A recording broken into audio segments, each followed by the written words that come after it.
All right, let's dive into something pretty amazing. We're going to talk about how quantum computers are being taught to solve gigantic problems that have really, really strict rules. The secret, it turns out, isn't just about raw speed. It's about giving the computer a kind of smart compass that stops it from ever making a wrong move. And this is a huge deal for making these machines useful in the real world way sooner than a lot of people thought. So, picture this. You're trapped in a maze the size of a planet. Almost every single path you take leads to a dead end. But hidden somewhere in that mess are just a few, tiny paths that lead to the prize. That's not just a thought experiment, that's what a ton of real-world problems look like. Everything from building a stock portfolio to planning shipping routes. The challenge isn't just finding an answer, it's finding a correct one in a literal ocean of bad options. And just how big is that ocean? Well, okay, let's say you're trying to pick just 50 stocks out of the S&P 500. The number of possible combinations, it's 10 to the power of 69. I mean, that number is so mind-bogglingly huge, it's way bigger than the number of atoms in the entire known universe. No joke. This is what people in the field call the combinatorial cliff. It's a problem so massive that a normal computer couldn't even dream of checking every possibility. Now, to fight these kinds of monsters, we have some really powerful quantum tools. One of the main ones is the Quantum Approximate Optimization Algorithm, or QAOA for short. It's designed to explore these massive problem landscapes. But the standard version of QAOA has a pretty serious blind spot, especially when you give it a problem with a strict rule, like you have to pick exactly 50 stocks. You see, at the heart of QAOA is this thing called a mixer. Think of it as the algorithm's engine for exploration. The standard one, called the transverse field mixer, is super simple. It looks at your potential solution, which is just a string of zeros and ones, and it just flips bits. A 0 becomes a 1, which could mean you just bought a stock. A 1 becomes a 0, maybe you just sold one. It's great for exploring, but maybe a little too great. And right there, that's the blind spot. If your rule is pick exactly 50, and the mixer just flipped your 50th stock to a 51st, you just broke the rule. The standard mixer has no idea the rule even exists. It just blindly wanders around the entire space, which means it wastes a ton of precious quantum computing time looking at answers that are totally, completely invalid from the get-go. So for a long time, the workaround has been to, well, punish the algorithm when it breaks the rules. It's called the penalty method. It's kind of like giving our maze runner a little electric shock every time they take a wrong turn. You know, to teach it. But as you can probably guess, this fix is deeply flawed. Yeah, this so-called fix actually just makes a whole new mess. Adding these penalties literally warps the problem itself, making the actual best answer even harder to find. And getting the penalty values right, it's a nightmare. Too high, too low, and the whole thing just falls apart. Worst of all, you're still wasting time on bad states, and there's absolutely no guarantee the answer you get at the end is even a valid one. We needed a much better way.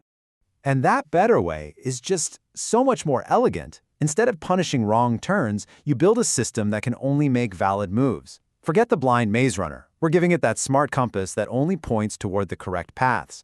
It's all about learning to navigate what's called the feasible subspace. So this idea of a feasible subspace is really the key. Remember that giant ocean of 10 to the 69 wrong answers? The feasible subspace is like a tiny, beautiful chain of islands where all the correct answers live. Every single solution that follows our rule, like pick exactly 50 stocks, is on one of those islands. So the mission becomes crystal clear. We need to design a new kind of mixer that starts on one of these islands and is physically incapable of jumping into the invalid ocean. Every single move it makes has to land it on another valid island. It's a boat that can only hop from island to island, not a submarine that can dive anywhere. The architecture that lets us do this is called the Quantum Alternating Operator Ansatz. You can just think of it as QAOA 2.0. It's an upgraded framework that gives us this crucial new feature, the ability to unplug that old, simple, rule-breaking mixer and plug in something way more sophisticated, something custom-built for the problem we're trying to solve. Okay, so how do these smart mixers actually work? I mean, how do you build a quantum operation that actually understands and respects rules? Well, it all boils down to a really clever two-step process. First, you have to start in the right place. Instead of a blank slate, we put the quantum computer into something called a Dickey state. Now, this uses the magic of quantum superposition to create a state that represents every single valid solution all at the same time. It's like starting your journey on all of those valid islands simultaneously. Then, step 2, you use your smart mixer, which is mathematically guaranteed to only move the quantum state between those valid islands. And a perfect example of one of these smart mixers is called the XY mixer. Instead of just flipping one bit from a 0 to a 1, which, remember, changes the total count, it does a partial swap. It finds a 0 and a 1 and it swaps them. This is the quantum version of selling one stock that you own in order to buy another one that you don't. This comparison right here makes the difference totally obvious. The standard mixer flips a bit, which changes the total number of things you have and breaks the rule.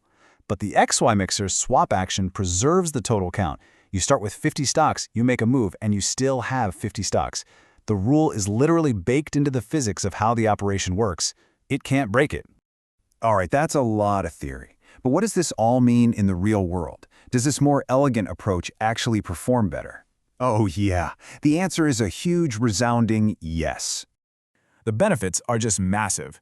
Because you aren't wasting any time exploring all those useless, invalid states, the algorithm finds good answers way faster. You completely get rid of that frustrating, messy process of trying to tune penalty weights. And, maybe most important of all, whatever answer the quantum computer spits out at the end is guaranteed to be a valid one that actually follows the rules. And here is the proof in the pudding. In a backtest for a portfolio optimization problem, the quantum method, using this constraint-preserving XY mixer, got a Sharpe ratio of 1.81. Now, a Sharpe ratio is just a measure of risk-adjusted return, higher is better. And it absolutely smoked a very powerful classical method called simulated annealing, which only got to 1.31. This isn't just a theoretical idea, it's a real, tangible performance advantage. This quote really just sums it all up perfectly. That term mixer Hamiltonian, that's just a fancy physics way of saying the core instruction manual for the mixer. And the big takeaway is that building the rules directly into that manual is just a fundamentally better way to do things than letting an algorithm run wild and then punishing it. It's about being smart, not just being strong. And that really leaves us with a fascinating question to chew on. We've talked a lot about finance, right? But think about logistics, drug discovery, designing new materials, or building efficient networks. What other incredibly complex puzzles, all of them defined by their own strict sets of rules, are now finally starting to come within our reach, all thanks to this much smarter way of exploring the quantum world? It's pretty exciting to think about.